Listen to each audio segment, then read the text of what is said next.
ፍቅር ሲፈርድ ልብ አንጠልጣይና እውነተኛ ታሪክ። አዘጋጅ ማን? ክፍል 4። ፖሊሶቹ ይዘዋት ሄዱ። አምቡላንስ ተጠርቶ ራሄልን በፍጥነት ወደ ሆስፒታል ወሰዷት። ሳራም ይቅርታ ሳላቅ ነው አለች ለፖሊሶቹ።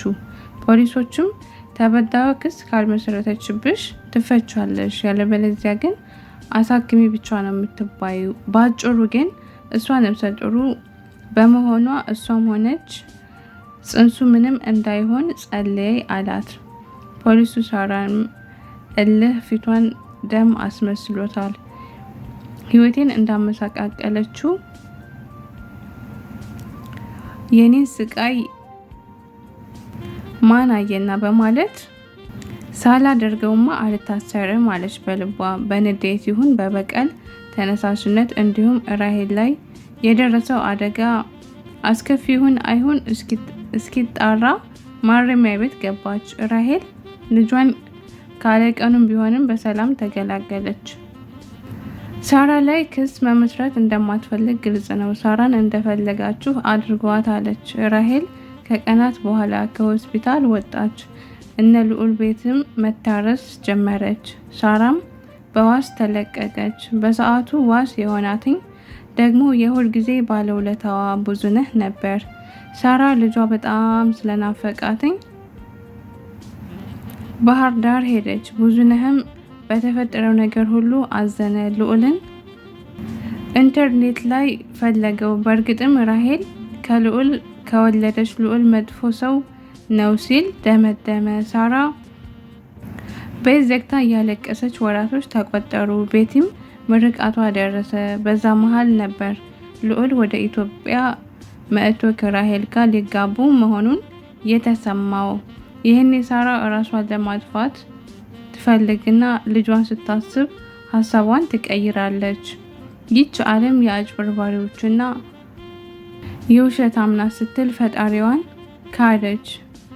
የፈጠራትን አምላክ የሰጣትን ሁሉ ሲነሳትኝ እንጂ ሲሰጣትኝ አይታ አታቅም። ለዛም ነው አምላክ የለም ብላ የወሰነችው። ታዲያ እማማ ሳራን ወደ ራሷ ተመልሳ ጥሩ ህይወት እንድትኖር መድከም ጀመሩ። የልዑል ሰርግ 2 ሳምንት ቀረው። ይሄኔ እማማ ከሀገር መውጣት እንደምትፈልግ ነገረቻቸው። እማማም ለምን ጥለሽኝ አልልም፣ እንዲሁም እሷ መንፈሳዊ የምታስደስት ከሆነች ለልጇ እንድትኖርላት ስትል በደስታ እስራኤል ወዳሉት ልጆቿ ልልካት ፕሮሰስ ጀመረች። ሁሉም ሰው ግን በልዑል ተገርሟል። በተለይ በጣም እንደሚያፈቅራት የሚያውቁ ሁሉ እንዴት ልዑል ሳራ ላይ ይማግጣል፣ እንዴት በሴት ይቀይራታል ሲሉ መነጋገሪያ አድርገውታል። ቤቲ በተመረቀችበት በወር ሳራ ወደ እስራኤል ሄደች። ልጁን ከእናቷ በላይ ስለሆኑላት ለማማ ትተው ነበር የሄደችው። የመጨረሻዎች የሸኟት ቀን ማማ እንዲህ አሏት፣ ሳራ ልጄ ዛሬ ማህተብሽን አርጊ፣ ምክንያቱም ፈጣሪሽን መካርሽ ልክ አይደለም። እመኝኝ፣ ይህ ቀን አልፎ ልዑል ተሳስቶ እንዳልሽው ሁሉ ስህተቱ ያንቺ ሆኖ ልታገኙና ልትጸጸች ትችያለሽ። ልጄ እመኝኝ፣ ፍቅር ሲፈርድ አያዳላም፣ ፍቅር ደግሞ የፈጣሪ የአምላክ ነው አሏት። ሳራም የበጠሰችውን ማህተብ መልሳ አደረገችው። የእማማን ጉልበት ስመው ልጇን አደራ ብሏቸው ሄደች። ልዑል መጥቶ ሰርጉ ተደግሶ የሚገርመው ራሄልን ሳራ እያለ መጥራቱ ሳያንስ ልጃችን እስካሁን ገና ትንሽዬ ነች ሲል ብዙም ጥየሽ አልቆየሁም አይደል? ደግሞ እነማሚ እንደዚህ ሊለያዩን እንዳልነበረ ዛሬ እንዴት እንድንጋባ ፈቀዱልን እያለ አከታትሎ ይጠይቃታል። ግራ የተጋባችው ራሄል የአይምሮ ሕክምና ስታማክር ልዑል በደረሰበት በሽታ ከ180% የመርሳት በሽታ አጋጥሞት እንደሆነ ነገሯትኝ። ሳራ የሚላትን ሴት ለመምሰል ሳታስነቂ መልሰሽ መኖር ነው ሲሉ አደራ። ይህን በዚህ አላበቃም። ራሄል ዱብዳ ወረደባት። ልጇ በጠና ታመመ። ይህኔ ሆስፒታል ሲሄዱ የወላጅ አባቱ ደም በአፋጣኝ ያስፈልጋል ተብሎ ልዑልም እኔ አባቱ ነኝ ብሎ ደም ሊለግስ ሲነሳ ራሄል ራሷን ስታ ወደቀች።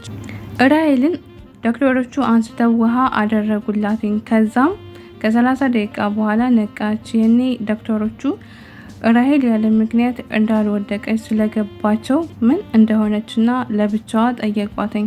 እሷም ልዑል የልጁ አባት እንዳልሆነና የልጁ አባት ሌላ መሆኑን ይህም ልዑል እንደማያውቅ ካወቀ ግን ቤተሰቦቹም ሆኑ እሱ ለእሷ ላይ ጉዳት እንደሚያደርሱባት ነገረቻቸው። ይህኔ የልጁን አባት ማግኘት ከቻልሽ በሚስጥር እሱ እንዲለግስ አድርጊ፣ ልጁ እንዳይሞት አሏት። ራሄል ብዙነህ ጋር ደወለችለትና ልታናግረው የምትፈልገው ሚስጥር እንዳለ ነገረችው። ብዙነህ ራሄል ላይ ለመጀመሪያ ጊዜ ያወቃት ልትደፈር ሙከራ ሲደረግባት ልዑል አስጥሏት ከዛ እሱን ለማስፈታት በት ስትል ስትሯሯጥ ብዙነህ አግኝቷት ነበር። ከዛም አንድ ላይ ሳራን ፈልገው ሀረር ሄደው ነበር። ታዲያ በዛ መሀል ብዙነህ ራሄልን የፍቅር ጥያቄ አቅርቦላት አልተሳካለትም። ከዛ ግን ሳራ ላይ በሰራችው ሴራ ከልቡ ጠልቷታል። ዛሬ እንደምትፈልገው ስትነግረው አመታት የራቃት ያህል ተሰማው። አምኗት ሊያገኛት ባይፈልግም ሚስጥሩን መስማት ግን ፈለገና ቦታ ተቀጣጥረው ተገናኙ። ብዙነህ ሲያያትኝ ሳራንና ልዑልን አሰበ። እዛም አንቆ ቢገላት ደስ ይለው ነበር። የለመደባትን ስታየው ፈገግ ብላ ብዙ እንዴት ነህ አለችው። ብዙነህም ፈጣሪ ይመስገን፣ እባክሽ ቀጥይ፣ ወደ ጉዳይሽ ትገቢ አላትኝ። ችግር ውስጥ ነኝ ማለቴ እርዳታህን እፈልጋለሁ አለችው። ከት ብሎ እየሳቀ አንቺም ችግር ይገጥምሻል እንዴ አላትኝ። እንባዋ እየፈሰሰ ልጄ ሊሞትብኝ ነው፣ የወላጅ አባቱ ደም ካልተገኘ ስትል አቋርጣትና ይህ እኔን ምን ይመለከተኛል አላትኝ። አውቃለሁ ተቀይመከኛል፣ ግን ትዝ ይልሃል ልዑል ሊፈታ አንድ ቀን ሲቀረው ሁለታችንም ሰክረን አብረን አድረን ነበር። ደነገጠ። አልገባኝም። እና ማ ልጁ ያንተ ነው? እባክህ ማንም ሳይሰማ ለልጅህ ስትል ብላ ተናገረች። ተናግራ ሳትጨርስ ተነስቶ በጥፊ አጮላትና ከስህተትሽ የማትማሪ አውሬ፣ ከጥቅምሽ ውጭ ለሰው ሞራል ቅንጣት ታክል ርህራሄ የሌለሽ፣ ቆይ እንዴት ብታስቢ ነው እወድሻለሁ ስልሽ አይንህን ላፈር ብለሽኝ ዛሬ ልጅህ ምናምን ስትይ አምኜ የሚቀበልሽ ይመስልሻል? ድሮም ልዑል እንዳላስረገዘሽ ጠርጥሬ ነበር። በይ በጊዜ አባቱን ፈልግለት ብሎ ጥሏት መንገድ ጀመረ። ራሄል ቀወሰች። ሩጣ ተከተለችው። እግሩ ስር ተደፋች። ለመነችው። የሰው ሁሉ አይን እነሱ ላይ አተኮረ። ከዛ ተነሺ አላትና አንድ ነገር ልንገርሽ፣ ልጁን እንዳልሽው የኔ ከሆነ አድነዋለሁ፣ ግን ይህንን ሁሉ ነገር ቀድመሽ ለልዑል ትነግሪዋለሽ። ሳራንም ምን እንዳደረግሻት አንድ በአንድ ታስረጃቸዋለሽ አላት።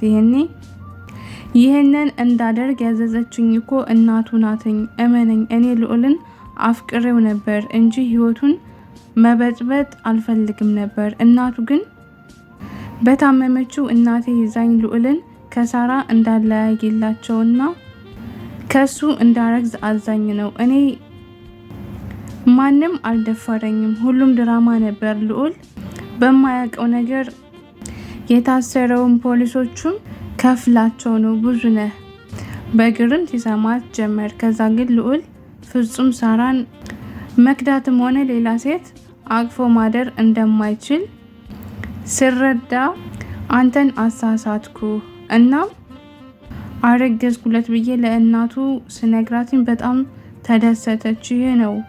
ይህን ሚስጥር ለራሴ ራሱ ደጋግሜ ማውራት አልፈልግም ነበር ግን አለችና ዝም አለች። ብዙነህ ግራ ገባው። በማን ላይ ምን መፍረድ እንዳለበት። የልዑል እናት ግን ምን አይነት ራስ ወዳድ ነች! በስንት ሰው ህይወት ላይ ነው የተጫወተችው። ልጁ የኔ መሆኑን ተነገረኝ። ከምንም በላይ ምን ሞት አለ። ብዙነህ ራሄልን ትቷት እቤት ሄደ። ማሰብ ጀመረ። ሳራ፣ ልዑል፣ የገዛ ልጁ ሁሉንም በአንድ ህሊና እያሰበ ማልቀስ ጀመረ። አሁን ግን መፍጠን ላለበት ነገር መፍጠን እንዳለበት ወሰነ።